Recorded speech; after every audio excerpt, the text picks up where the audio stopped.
The fuel pump at Slip 4 had been running since my father put it in. 31 years. It survived 2 hurricanes, a dock fire in 2009, and 3 different county permit cycles. It had never once been padlocked, until I padlocked it. I want to be clear about something before this story goes any further. I am not someone who looks for fights. I do not file complaints. I do not show up to meetings to make noise. I run a dock. I fix what breaks. I collect slip fees on the 1st of the month and I go home. That is the entire job, and for a long time, that was enough. Cheryl Mack changed the math on that. Not all at once. That is never how it works with people like her. It was 8 months of small moves, each one deniable, each one reasonable sounding on its own, until one morning I walked down to that pump, snapped a padlock through the hasp, and put a sign on the panel that said 2 words, closed, permanently. And I meant it. My father bought this parcel in 1987 when lake property in Hargrove County was still priced like farmland because most people still thought of it as farmland. 11 acres, private deed, 240 feet of shoreline, and a fuel dock that at the time had 1 pump and a handwritten price board. He built the slip structure himself over 3 summers. By the time I took it over, there were 14 slips, 2 pumps, and a small equipment shed that Pete Dolan had been using as his personal workshop for longer than I could remember. Pete had been here before me, technically. My father hired him in 2003, and somewhere in the years between then and when I inherited the place, Pete just became part of the property. Not in any formal way. He did not have a contract or a title. He showed up every morning, fixed what needed fixing, and left when the work was done. That arrangement had never once needed to be discussed out loud. The Marina ran on reputation, not advertising. No website. No social media. No listing anywhere. The slip holders were locals, people who had kept boats on this water for years, some of them decades. They paid on time, respected the dock, and knew the layout well enough that they could pull in at night without lights if they had to. A few of them I would known since I was a kid watching my father check the fuel lines on a Sunday morning. It was not a complicated life. The permit renewals came every 2 years, the fuel contract with the supplier came up every 3, and in between those things the job was mostly maintenance and weather. I was not getting rich. I was not trying to. The dock was paid off. The land was paid off. I was left alone. That last part mattered more than I understood at the time. The Pelican Cove HOA did not exist when my father bought this parcel. The residential development came later, late 90s, early 2000s, when the county started approving lakefront subdivisions and people with money started discovering that Hargrove County had 40 miles of shoreline and property taxes that had not caught up to the demand yet. The houses went up fast. The HOA followed about 18 months after the first phase of lots sold, which is how it always goes. Someone has to manage the mailbox regulations. My parcel was never part of it. The deed predated the HOA covenant by more than a decade. And when the development lawyers drew the boundary lines, my 11 acres sat outside them. I received a letter at some point in 2004 inviting me to join as an associate member. I did not respond. Nobody followed up. That was the end of it, or so I thought. Cheryl Mack bought her house in Pelican Cove in 2019. I know this not because I paid attention at the time, but because Rita Cantu told me later, and Rita keeps track of things like that. Rita owned the bait shop lot on my east fence line, a narrow parcel she would inherited from her uncle that she leased to a rotating cast of seasonal operators. She would be my neighbor for 11 years, and in that time we would develop the kind of relationship that does not require much maintenance. She knew where the property pins were. I knew where hers were. We had never once had a disagreement. Rita mentioned Cheryl to me for the first time in the spring of 2022. We were standing at the fuel dock while I topped off her account, and she said, almost as an aside, that the new HOA president had been asking questions at board meetings about waterfront access, specifically about whether residents had the right to use any shoreline within what she was calling the Pelican Cove corridor. I asked Rita what the corridor was. Rita said she was not sure Cheryl had a precise definition for it yet. That should have been my signal. When someone starts using geographic language that does not correspond to any legal boundary, they are not confused. They are laying groundwork. I have seen it with easement disputes, I have seen it with fence line arguments, and I should have recognized it for what it was the moment Rita said the word corridor. Instead, I finished topping off her tank, noted the reading in the account ledger, and went back to replacing a cleat on slip 9 that had been pulling loose for a week. Cheryl Mack had been HOA president for 18 months by then. In that time, she had overhauled the community newsletter, launched a lakefront beautification committee, and introduced 3 new HOA bylaws. None of that registered to me as relevant. It was all relevant. The first boat I did not recognize pulled in on a Tuesday in late April. That detail matters because Tuesday mornings at the dock are dead. My regulars work weekdays. The slip holders who retire early are usually the only ones out, and they stick to the north end where the water is calmer. A strange boat on a Tuesday morning is not background noise. It stands out. Pete noticed it before I did. He came into the equipment shed where I was going through the fuel contract renewal paperwork and said there was a bailiner at the guest slip that had been sitting there for 40 minutes with nobody signed in on the access log. I went down to check. 2 men, somewhere in their 50s, pleasant enough. They had a small cooler and fishing gear and the easy manner of people who believed they were exactly where they were supposed to be. I asked them if they had a reservation or a slip account. One of them looked genuinely confused by the question. He said the HOA had told them the marina was open to community guests this season. I asked him which HOA. He said Pelican Cove. I told him this was a private dock, and that whoever told him that was mistaken. He apologized without any particular embarrassment, the apology of someone who has been given wrong information, rather than someone who has done something wrong, and they left within 10 minutes. No argument, no problem. I logged the interaction, noted the boat registration number out of habit, and went back inside. That afternoon I called the HOA office number listed on the newsletter Rita had once shown me. The woman who answered said Cheryl was unavailable. I left my name and number and a brief description of why I was calling. I said I needed to understand what had been communicated to residents about my marina. Nobody called back that day. Nobody called back the following day either. On Thursday, I sent an email to the HOA general contact address laying out the same question in writing. I kept it short and factual.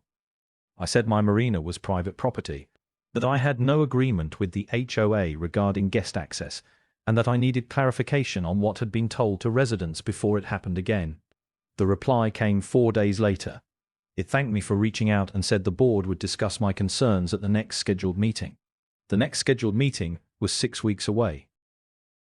The newsletter was a bi-monthly publication, glossy cover, 12 pages, the kind of production quality that tells you whoever is running it takes it more seriously than the content warrants. Rita had been dropping copies on my workbench for months as a running joke. I had never read one past the first page. I read this one. Page 7. Under a section headlined Community Amenities and Waterfront Access, there was a listing. It included the HOA pool, the lakefront pavilion, the community boat launch on the north end, and at the bottom of the list, described as a full-service waterfront facility with fuel access and private slip availability, was my marina. No asterisk. No footnote indicating private ownership. Just listed alongside HOA-owned infrastructure as though it belonged in the same category. My name was not in it. My father's name was not in it. The deed was not referenced. The listing read as though the marina was a community asset that had always been there for residents to use. I called 3 of my slip holders that afternoon. The first one said he would seen the newsletter but assumed Cheryl must have cleared it with me. The second one said the same thing with slightly different words. The third one, a retired contractor named Webb who had kept a boat in slip 6 for 9 years, said he had not seen it but that it did not surprise him. He would watch Cheryl absorb 3 other things into HOA programming that had nothing to do with the HOA, and each time, people just assumed the original owner had agreed. That pattern, assume agreement, manufacture legitimacy, move forward before anyone objects, is not accidental. It requires consistency to work. Cheryl had been consistent. I went to the next HOA meeting. Not the one 6 weeks out, an interim session Rita told me about through the community calendar. I sat in the 3rd row. When the floor opened for property owner comments, I stood up, identified myself, and stated clearly that my marina had been listed in the newsletter without my knowledge or consent, and that I was formally objecting to any characterization of my property as a community amenity. Cheryl looked at me with an expression that was not quite a smile, and not quite not a smile. She thanked me for coming. She said the board appreciated my long history of serving the Pelican Cove waterfront community. She said my concerns would be noted in the minutes. Then she moved to the next agenda item. I was still standing. Nobody in that room said a word. The damage started small enough that I almost missed it as damage. A scratch along the starboard hull of Webb's boat, fresh fiberglass showing white through the gel coat. The kind of mark that comes from a fender that was not deployed properly on approach. Webb noticed it on a Saturday morning and came to find me before he would even had coffee. He was not angry. He was the kind of man who gets quiet when something bothers him. And he was very quiet. I knew that scratch was not there the previous Wednesday because I do a visual pass of every occupied slip twice a week. It was not there Wednesday. It was there Saturday. Something had come in between those two dates and made contact with Webb's boat while it was moored. Pete pulled the access log. 3 unregistered boats had used the guest slip that weekend. None of them had signed in. 2 of them had come in on the fuel side, topped off, and left without accounts on file. The 3rd had tied up for several hours on Saturday afternoon, which put it at the dock during the window when the scratch happened. I had no names, no contact information, no liability waiver signed. Nothing. That was the first time I understood the financial exposure I was sitting inside.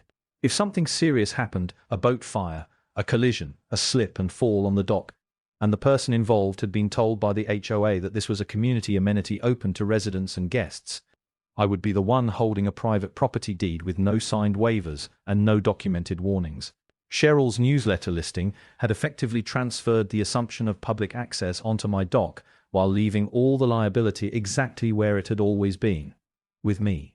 I had private property signs made that week. Laminated, bolted to the dock posts at the entrance and at the fuel pump station. I put one on the guest slip piling and one on the equipment shed facing the water approach. 6 signs total. They were not subtle. By the following Monday morning, every one of them was gone. Pete found 2 of them floating near the south bank. The other 4 were simply missing. He fished out what he could, laid them on the dock, and came to get me without saying anything, because Pete understood that some moments do not need commentary. I called the HOA office again that morning. This time I did not leave a message. I told the woman who answered that someone had removed private property signage from my dock and that I was documenting the incident and would be pursuing it formally. She said she would pass that along. The signs were replaced. They were gone again within a week. I do not use the Pelican Cove Facebook group. I never joined it. Never had reason to. Rita had been a member for years, mostly to monitor what was being said about the bait shop lot and its seasonal tenants. And she was the one who showed me the post. It had been up for 3 days before she brought it to me. By then it had 62 comments. The original post was from a woman I did not recognize, a Pelican Cove resident, according to her profile, who described stopping by the Marina with her husband and 2 children over the weekend and being turned away. She said there were no signs explaining the policy. She said the man at the dock, Pete, from the description, was unfriendly.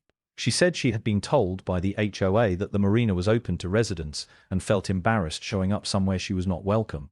She ended the post by asking whether anyone else had experienced this. 47 people had clicked the like button. The comments ranged from sympathetic to indignant. Several people said they would had similar experiences. One person wrote that it was a shame that some property owners in the area had forgotten what community meant. Another wrote that the Marina had always been privately run and that people should check before assuming. And that comment had 4 replies telling her she was being unhelpful. Cheryl had not commented. She did not need to. The post did something specific that I want to name plainly. It reframed the situation. In the original reality, Cheryl had listed my private property in an HOA newsletter without consent. Tourists had started arriving based on that listing. One of them had damaged a moored boat, and I had posted signs that someone then removed. In the Facebook version of events, I was a difficult property owner turning families away from a community resource. 2 residents came to the dock in person that week, not to use it to talk to me. The first was a retired teacher who said she hoped we could find a resolution that worked for everyone. The second was a man I vaguely recognized from the pavilion area who told me that the HOA had the community's best interests at heart and that sometimes compromise was necessary. He mentioned, before he left, that he sat on the HOA's Property Standards Committee and that dock structures in the county were subject to periodic compliance inspections. He said it the way people say things they want you to understand without being able to claim they said them. I wrote down the date, his name as best I could remember it, and the substance of what he had said. I added it to the folder I had started keeping printed emails, the newsletter page, the access log entries, the photos of the hull scratch on Webb's boat. The folder was getting thick. The call from the fuel supplier came on a Wednesday morning in the second week of May. The account representative I would dealt with for 6 years, a straightforward man named Garrett who had never once called me about anything other than contract renewals and delivery scheduling, said he needed to talk through something that had come up internally. Someone had submitted a formal inquiry to the supplier's compliance department. The inquiry asked whether my fuel dock was licensed for public retail fuel dispensing or whether it operated under a private member use classification. Those are two different licensing categories with different insurance requirements, different liability structures, and different inspection schedules. My dock was licensed under private member use. It had always been licensed that way. That classification was accurate, documented, and had been verified at every permit renewal for 31 years. The problem was that if the dock was functionally operating as a public retail stop, which the inquiry implied, citing the HOA newsletter listing and the recent tourist traffic, then my current license classification was potentially incorrect. And if it was incorrect, the supplier's own liability exposure changed. Garrett was not accusatory. He was careful and precise in the way people are when they are reading from a legal guidance memo while trying to sound conversational. He said the contract would go on a 30-day administrative review while their compliance team assessed the situation. During the review, scheduled deliveries would continue, but the contract terms would be held pending resolution. I asked him who had submitted the inquiry. He said he was not able to share that information. I already knew. Not because I had proof in that moment, but because the inquiry was too precisely targeted to be random. Whoever filed it understood the difference between public retail and private member use licensing. They understood that flagging the discrepancy with the supplier would create pressure from a direction I had not been watching. They understood that a fuel dock without a stable supply contract is not a fuel dock for very long. This was not a Facebook post. This was not a newsletter listing. This was a deliberate move against the operational foundation of the Marina, filed through a channel I had no direct way to contest or respond to. I sat with that for the rest of the morning. Pete came in around noon, and I told him about the call. He listened without interrupting, which was his way. When I finished, he was quiet for a moment, and then said that whoever was doing this had done it before. Not here, not to us. But the pattern of it, the sequencing, felt practiced. I thought he was right. I still think he was right. The family was sitting on the dock when I came down at 11:30 on a Thursday morning. 2 adults, 3 children, a cooler, a bag of chips, and a portable Bluetooth speaker playing something with a lot of bass. They had pulled 2 of the dock chairs from the equipment shed chairs I kept there for slip holders, waiting on fuel, and arranged them facing the water like they were at a resort. The youngest child was dangling her feet off the edge of the dock near the fuel pump station. There was no life jacket on her. There was no adult within arm's reach. I asked them how they would found the dock. The woman said an HOA member had told her it was the community picnic area. I asked her which HOA member. She did not remember the name. Someone at the pavilion, she said. Very friendly, she said. I told her this was a private working dock, not a picnic area, and that the fuel equipment near where her daughter was sitting was not playground infrastructure. I said it as calmly as I could manage. They gathered their things and left without incident, and the woman apologized twice on the way out, and I believed that she was genuinely sorry because she had genuinely believed she was somewhere she was allowed to be. That was the problem. Cheryl had not just listed my Marina in newsletter. She had been actively directing people here, in person, through word of mouth, building foot traffic on my property the way you build foot traffic to something you own. I called the HOA office that afternoon and told them I needed a meeting with Cheryl Mack within the week. The woman on the phone said the next available board meeting was 3 weeks out. I said I was not asking for a board meeting. I was asking for a direct conversation with the board president. She said she would pass the message along. That night, Pete and I sat on the dock after the light went. Neither of us said much for a while. Eventually, I told him that I was done waiting for the HOA to respond on their schedule. He asked what I was going to do. I told him I had not decided yet. But I knew one thing. The fuel dock was the only card I had that Cheryl could not replicate, could not absorb, and could not survive without. Rita came to the dock on a Friday afternoon with a manila folder and the expression of someone who has found something they were not entirely surprised to find but had hoped not to. She set the folder on the workbench in the equipment shed, opened it, and let me read without narrating it. The top sheet was a printout of HOA board meeting minutes from March of the previous year. 14 months earlier. I had not been at that meeting. I had not been notified of that meeting. Midway down the second page, under a subheading marked Community Development Initiatives, was a line item that read, Waterfront Asset Inventory. Chairperson Mack to compile full inventory of community-accessible waterfront facilities for grant application purposes. I read that twice. The next sheet was from a meeting 4 months after that. Under the same subheading, Waterfront Asset Inventory Update Inventory Complete. Submitted to State Office as supporting documentation for Lakefront Beautification Fund application. Inventory includes community boat launch, Lakefront Pavilion, Pelican Cove shoreline frontage, and Western Marina fuel and slip facilities. Western Marina. My Marina. Listed by name.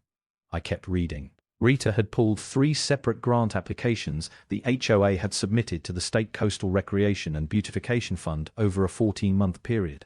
The applications were public documents, filed through the state's online grant portal, accessible to anyone who knew to look. Rita had known to look because she had a property boundary dispute with the HOA 2 years earlier over a drainage easement, and during that process she had learned that Cheryl's preferred method of establishing legitimacy for things she wanted was to put them in official documents first and deal with objections later. All 3 applications listed the marina's fuel dock, slip capacity, and waterfront footage as HOA-managed infrastructure. The first application described it as a community-operated full-service marina facility.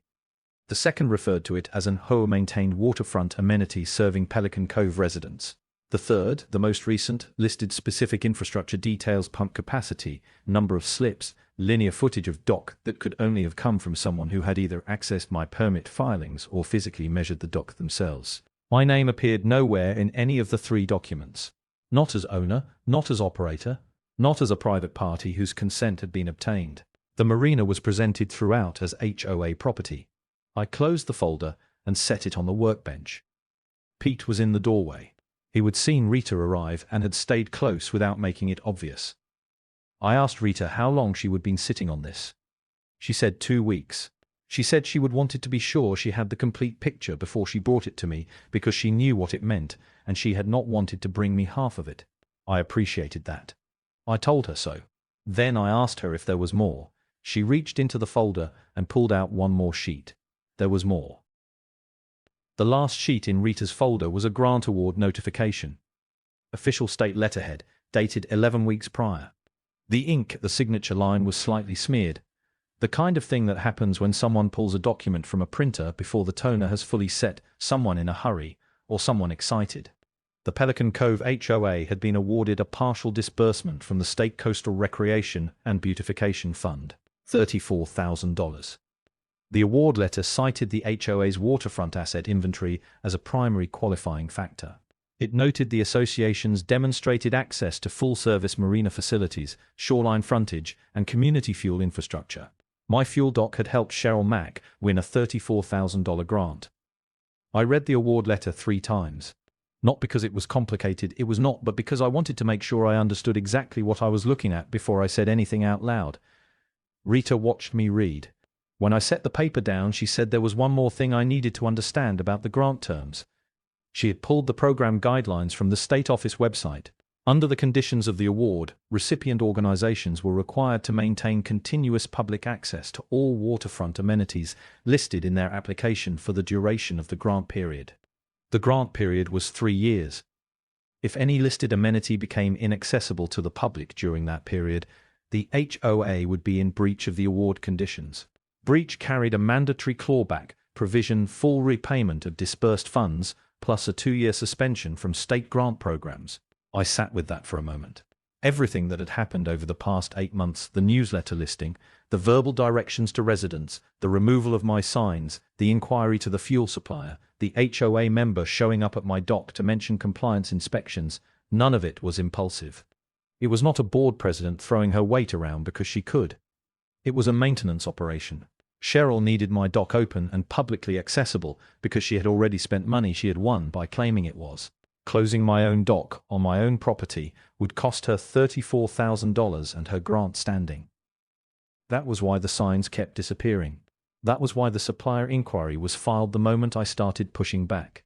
That was why every move I had made to assert my own property rights had been met with escalation rather than negotiation. She could not negotiate. Negotiation might end with the dock closing, and she could not afford the dock closing. I had spent 8 months feeling like someone was taking something from me. What I understood now, sitting in the equipment shed with Rita's folder open on the workbench, was that someone had already spent the money. She was not trying to take the Marina. She was trying to keep a debt from coming due.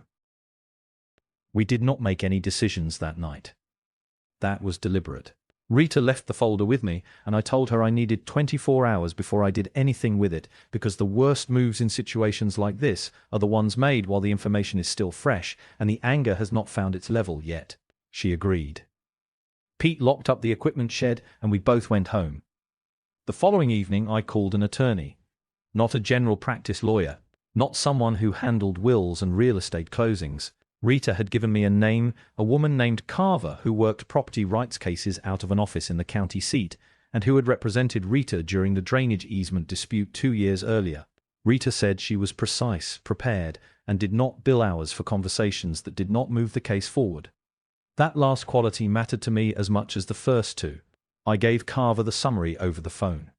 She asked 4 questions, none of which were about how I felt about the situation. They were about the deed, the permit classification, the date of the HOA's formation, and whether I had any written communication from Cheryl directly.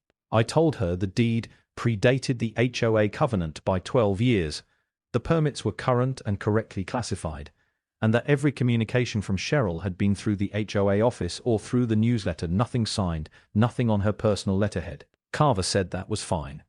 She said the grant documentation Rita had pulled was the significant piece.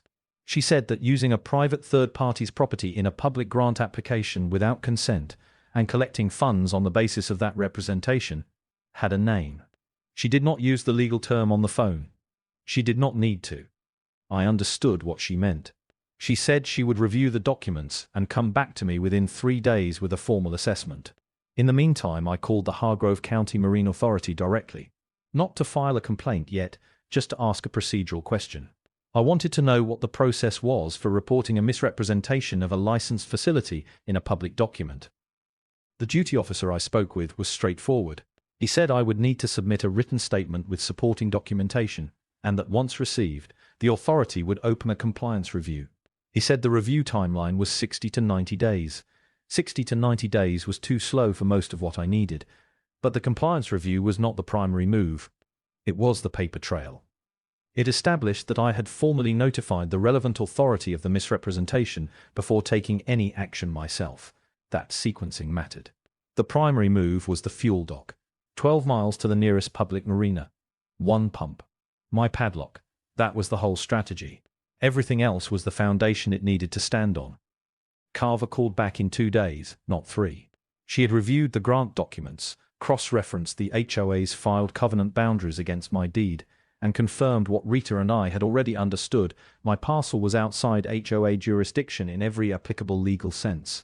The marina had been included in grant applications without authorization, and the award had been collected on the basis of that inclusion.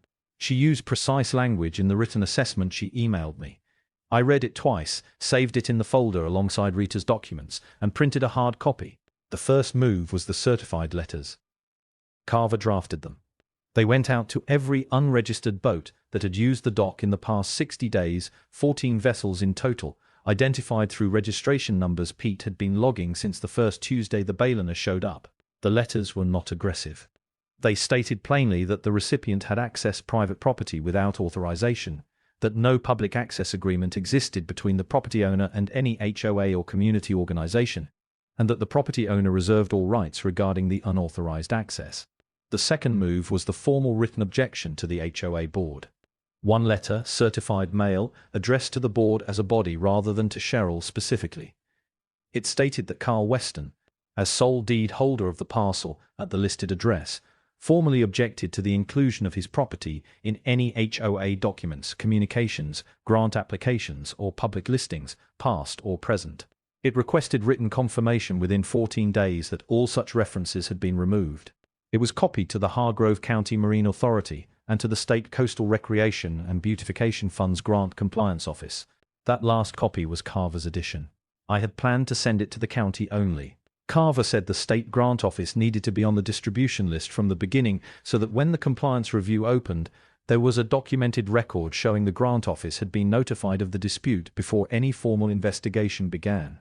She said it closed a door Cheryl might otherwise try to walk through later, the claim that the property owner had raised concerns privately without ever formally notifying the funding body. The letters went out on a Tuesday. Cheryl's response came Thursday morning. Not to me, not to Carver, not to the county. She posted in the Pelican Cove Facebook group. She said a small number of residents had been subjected to threatening legal correspondence regarding their use of community waterfront facilities. She called it harassment. She said the board was committed to protecting residents' access to shared community spaces. She did not mention the grant. She did not mention the state office. She did not mention that the certified letter sitting in the HOA's mailbox was copied to the agency that had given her $34,000. The County Marine Authority called 8 days after I submitted the written statement. The compliance officer I spoke with was thorough and unhurried in the way of someone who manages a caseload measured in months rather than weeks. He confirmed receipt of my documentation, confirmed the review was open, and confirmed the timeline 60 to 90 days from the date of submission before any formal finding would be issued. I asked if there was any mechanism to expedite given the active nature of the situation. He said there was not. I thanked him and hung up and sat for a moment with the reality that the one institutional process I had formally initiated was going to move at its own pace regardless of what was happening on the water. 3 days later, Rita called me on a Saturday morning. She said the HOA had held a board session the previous evening. She had not been notified. None of the non-HOA property owners in the area had been. Rita found out through a slipholder who lived in Pelican Cove and had been at the meeting. At that session, Cheryl had moved to formally designate my marina as an approved community access point under a new HOA policy framework she called the Waterfront Inclusion Initiative. The motion had passed 4-1. The dissenting vote had asked whether the property owner's consent was required. The meeting minutes recorded Cheryl's response as, "Existing community use patterns establish implied access rights under the association's waterfront corridor guidelines." Implied access rights. Waterfront corridor guidelines. Neither phrase corresponded to any legal standard I or Carver could identify, but that was not the point. The point was that the resolution was now in the HOA's official records, which meant Cheryl had a documented institutional position to point to when the state grant office eventually came asking questions. By Friday of that week, a local tourism aggregator website had published a listing. Pelican Cove Marina, full-service fuel dock, guest slips available, waterfront access. Address, hours, a brief description. No phone number because there was no phone number to give. Nobody had called me to ask for one. The listing had almost certainly been submitted by someone who had been told to submit it. By Friday afternoon, 7 boats I had never seen before were queued at my fuel dock. Pete came to find me in the equipment shed. He did not say anything. He just stood in the doorway with his arms crossed and waited. I looked at the queue through the shed window for a long moment. Then I went to find my padlock. I closed the fuel dock at 6:45 on a Saturday morning, before the first unfamiliar boat of the day had a chance to pull in. The padlock was a heavy-duty commercial unit I had bought at the hardware store the previous afternoon. I ran it through the hasp on the pump panel, clicked it shut, and zip-tied a laminated card to the pump handle that read, "Fuel dock closed. Private property. No public access." Pete arrived at 7. He read the situation without being told and took up a position at the head of the dock entrance, not blocking it physically but present enough that anyone approaching would have to go through a conversation to get past him. I had not asked him to do that. He just did it. I spent the first hour notifying my slipholders. Personal calls, not a group message, each one individually. I told them the fuel dock was closing to unregistered public traffic effective immediately, that their slip access was completely unaffected, and that if they needed fuel they should call Pete directly, and he would arrange it through the private account system. Every one of them said some version of the same thing. It was about time. The first unfamiliar boat arrived at 8:20. A deck boat, 4 adults, out of county registration. They had the tourism website pulled up on a phone. Pete told them the fuel dock was closed. The man at the wheel asked when it would reopen. Pete said he did not know. The man asked if there was somewhere else nearby. Pete told him the closest public marina was Kellerton, 40 minutes south on the county road. They left. The second boat came in at 9. Same conversation, same result. The third boat arrived around 10:30 and the situation was different. They had been out on the water for several hours and their fuel gauge was reading low. The man running the boat was not aggressive, he was genuinely concerned. He said they had not planned on Escalating being the only option. I came down to the dock myself for that one. I told him I was sorry for the inconvenience, that the dock's closure was the result of an ongoing property dispute and that Escalating could be reached by calling ahead on Channel 16. I gave him the number. He thanked me and left, slower than he would like to have been going. By early afternoon, the queue that had been building all week was gone. There were no unfamiliar boats at the dock. The slip holders who came and went did so the way they always had, pulling in, tying up, going about their business.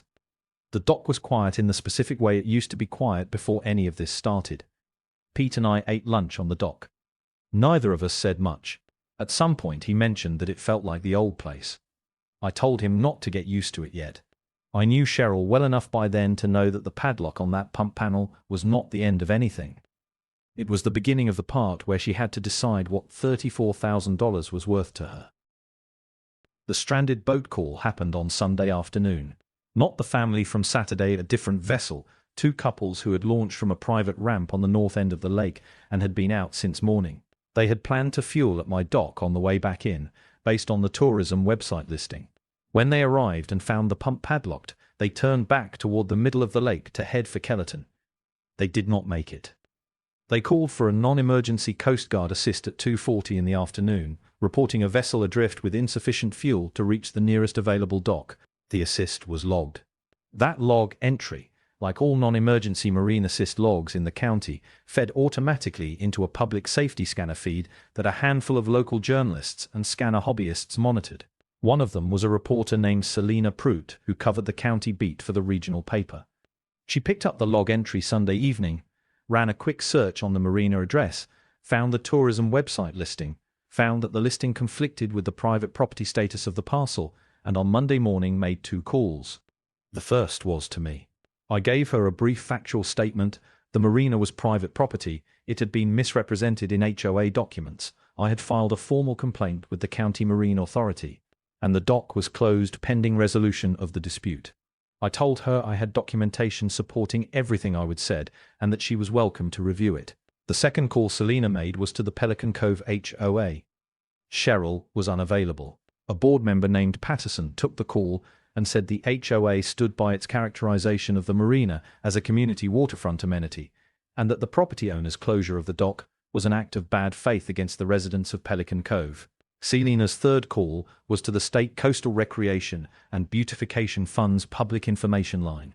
She asked whether the fund had any grants currently active that listed Pelican Cove HOA waterfront facilities as qualifying amenities. The person she spoke with confirmed an active award and said they had recently received correspondence flagging a dispute regarding one of the listed properties. They said they had no further comment but confirmed the office was reviewing the matter. That confirmation was enough. The story ran Tuesday morning. The headline was measured, Marina closure exposes HOA grant dispute in Pelican Cove, but the content was not. Selena had done the work. She had pulled the grant applications through the public portal, the same ones Rita had found, and the story laid out plainly that a private marina owner's property had been included in state grant documents without his consent and that funds had been collected on that basis. By Tuesday afternoon, the State Grant Office had issued a formal notification to the HOA that the Lakefront Beautification Fund award was under administrative review, effective immediately. Rita sent me a text that said 3 words. There it is. The HOA emergency session was called for Wednesday evening. I was not invited, which was expected. Rita attended as a neighboring property owner with documented standing. Her parcel abutted the HOA boundary, and she had a formal record with the board going back to the drainage easement dispute. She sat in the 3rd row and took notes on a legal pad. She called me afterward from her car in the parking lot and read from the notes while the details were still sharp. The meeting had started with Cheryl presenting what she called a timeline of community waterfront development, a framing that attempted to situate the Marina's inclusion in HOA programming as a natural extension of the association's mandate rather than a unilateral decision. She had a printed handout. She had talked for 11 minutes before anyone interrupted her. The interruption came from a board member named Foss, who had been on the board for 6 years, and who, according to Rita, had the particular composure of someone who had already decided what they were going to say before they walked in the room. Foss said the board needed to stop talking about mandate and start talking about exposure. He said the word exposure twice. He said the association was now the subject of a state grant review, a county marine authority compliance investigation, and a newspaper story that had been shared 400 times on social media by noon. He said the question in front of the board was not whether the marina should be a community amenity. The question was how much the board's continued association with Cheryl's waterfront initiative was going to cost them personally and institutionally. The room, according to Rita, went very quiet after that. A second board member moved to formally remove the marina from all HOA documents, communications, and program listings with immediate effect. The motion passed 5-0.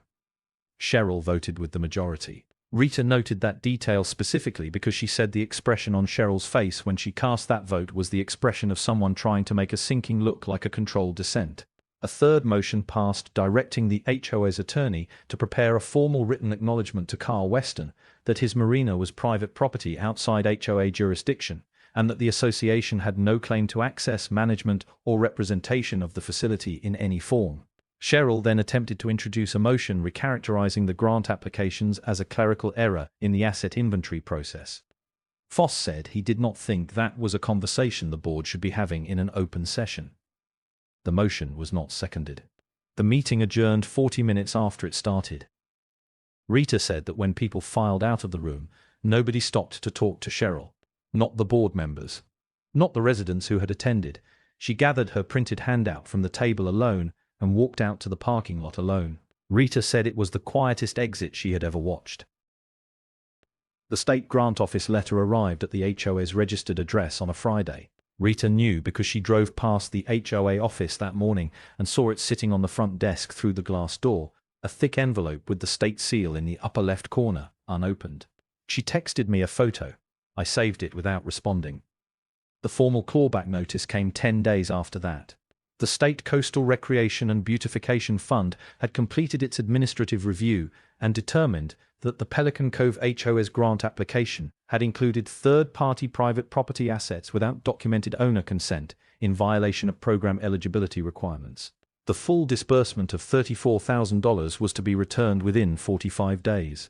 The HOA was suspended from the fund's applicant pool for a period of 2 years from the date of the notice. Carver forwarded me the document with a single line of her own, consistent with what we expected. No action required from you at this time. Cheryl's resignation from the board presidency was posted on the Pelican Cove Facebook group on a Tuesday evening, 9 days after the emergency session. It was 4 sentences. She thanked the community for the opportunity to serve, said she was stepping back to focus on personal priorities, wished the board well in its future work, and signed her name. There was no mention of the grant. There was no mention of my marina.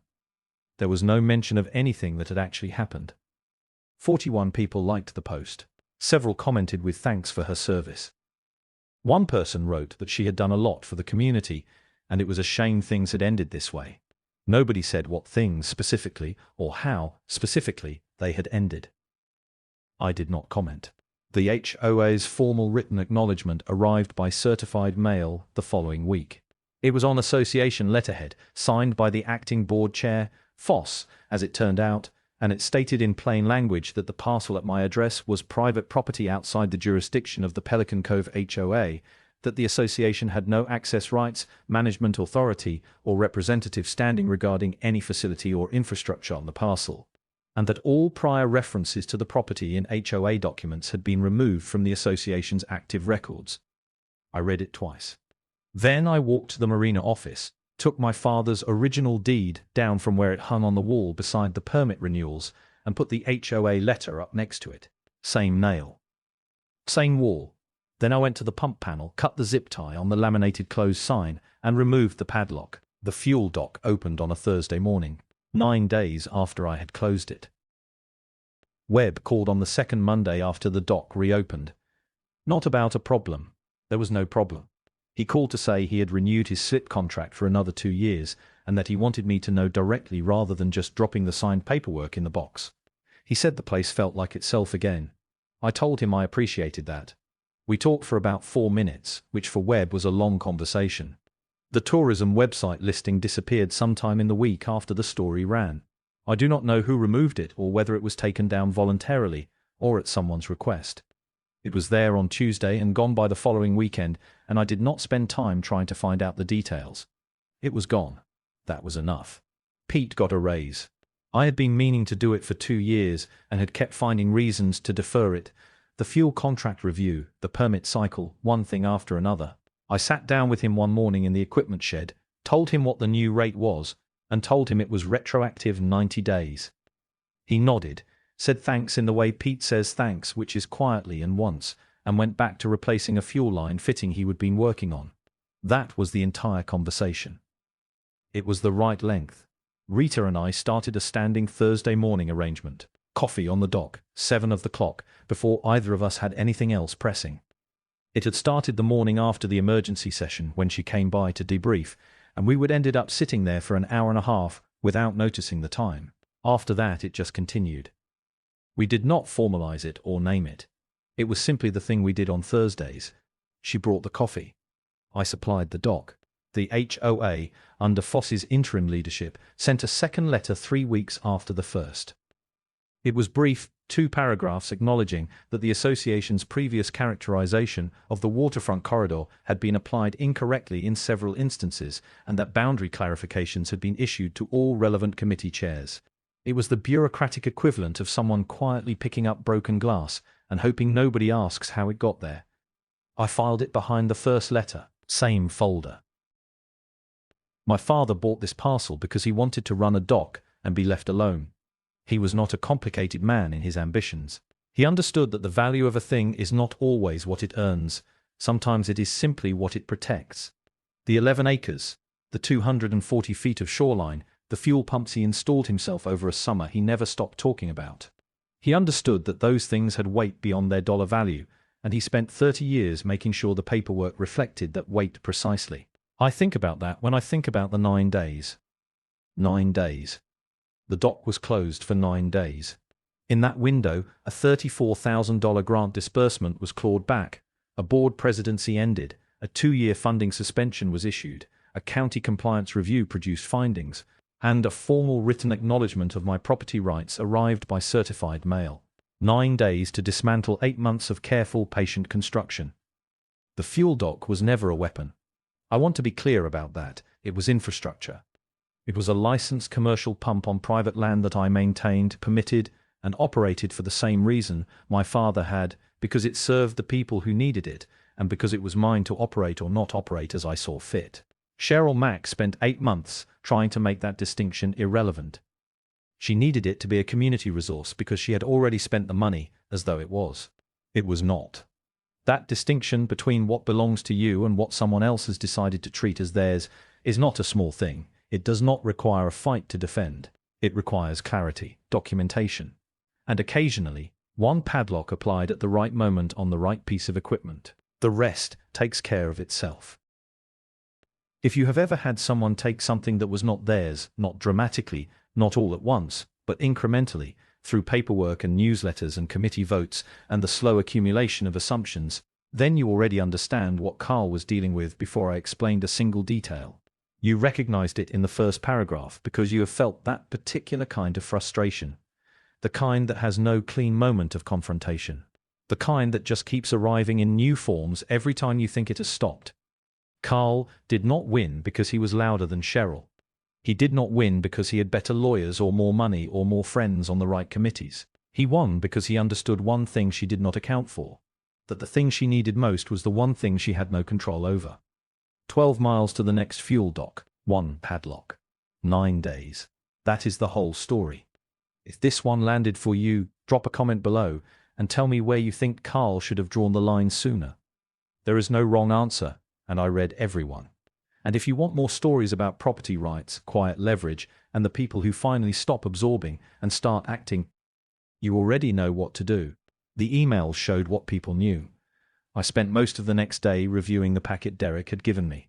The messages covered several months and involved board members, consultants, project managers, and contractors. At first, nothing seemed extraordinary. Construction schedules, budget discussions, routine project updates. Then I reached the messages discussing drainage modifications. That is where everything changed. One email summarized concerns raised by a consultant regarding stormwater behavior near the flood channel. The language was professional and measured, but the warning was clear. Certain drainage features should remain in place. Additional protections were recommended. Removing them would increase risk during severe rainfall events. The message was not hidden. It was not ambiguous, it was direct. More importantly, people responded to it. That was the critical detail. Nobody could claim they never saw the warning. The email chain proved otherwise. Several board members acknowledged receiving the information. Questions were asked. Alternatives were discussed. Cost estimates were requested. The concerns were real. And everyone involved knew they were real. A few messages later, the conversation shifted. Not toward safety, toward expenses. Maintaining the drainage protections would require additional grading work. Construction timelines could be affected. Costs would increase. The discussion quickly became financial. Page after page focused on budgets, savings, project efficiency, return on investment. The risks never disappeared. They simply lost the argument. One particular message stood out from the rest. It came from Vanessa. The email was not dramatic. In fact, it was surprisingly ordinary. That made it more damaging. She acknowledged the consultant's concerns. She acknowledged the additional protections being recommended. Then she questioned whether the extra expense was justified given the project's goals and budget targets. The wording was careful, professional, measured. But the meaning was obvious. Cost had become the priority. The recommendation was not adopted. I read the email several times. Not because it contained a confession, because it documented a decision. A decision made long before the storm arrived. Long before the cabins shifted. Long before homeowners started demanding answers. The project did not fail because nobody recognized the risks. The project failed after the risks were recognized. That distinction changed everything. As copies of the emails spread among residents, the remaining support for Vanessa evaporated. People who had defended the board stopped defending it. People who blamed the weather stopped blaming it. The conversation shifted entirely. Focus was no longer on what happened during the storm. It was on what happened before it. By the end of the week, attorneys began appearing. Some represented homeowners. Others represented insurance companies. Several represented parties connected to the construction project itself. Meetings were scheduled. Documents were requested. Preservation notices were issued. The language of the dispute changed overnight. From explanations to liability. From accountability to legal exposure. The flood had damaged the cabins. The emails damaged everything else. And as lawyers started gathering records, interviewing witnesses, and reviewing the same documents I had spent months collecting, it became clear that the next phase of the story would no longer be fought in HOA meetings. It would be fought through legal action. The legal process moved much slower than the floodwater, but eventually it arrived at the same destination: responsibility. Over the following months, multiple claims were filed. Homeowners sought compensation for losses connected to the failed project.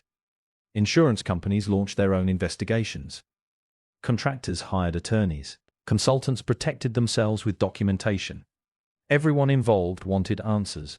More importantly, everyone wanted someone else to pay. The engineering reports, construction records, meeting minutes, photographs, and emails became part of a growing collection of evidence. Every document seemed to point toward the same conclusion. The disaster was not caused by a single decision. It was caused by a series of decisions. Each one made the project slightly more vulnerable, until the storm finally exposed all of them at once. Insurance became a major problem. Several claims were disputed. Questions emerged regarding compliance with approved plans. Investigators examined whether changes made during construction affected coverage. The process dragged on for months. Meanwhile, the damaged cabins sat mostly unused. Temporary repairs kept them standing.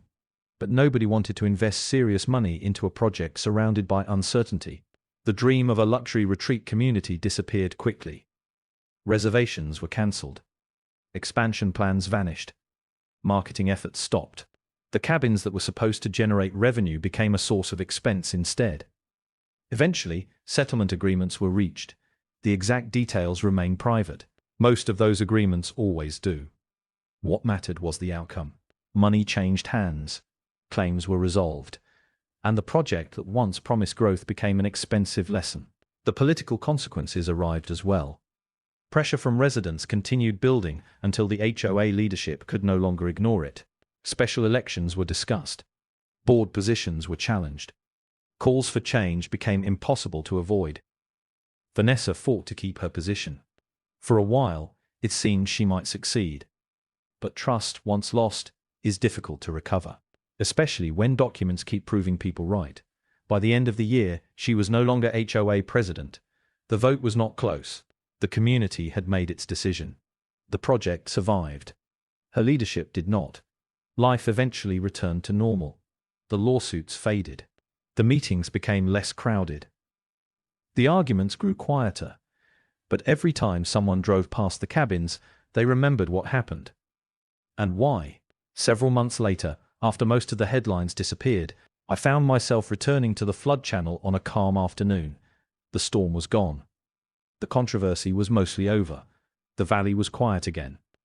But I wanted to see what remained. Several months after the storm, the valley looked different. Not because of the damage.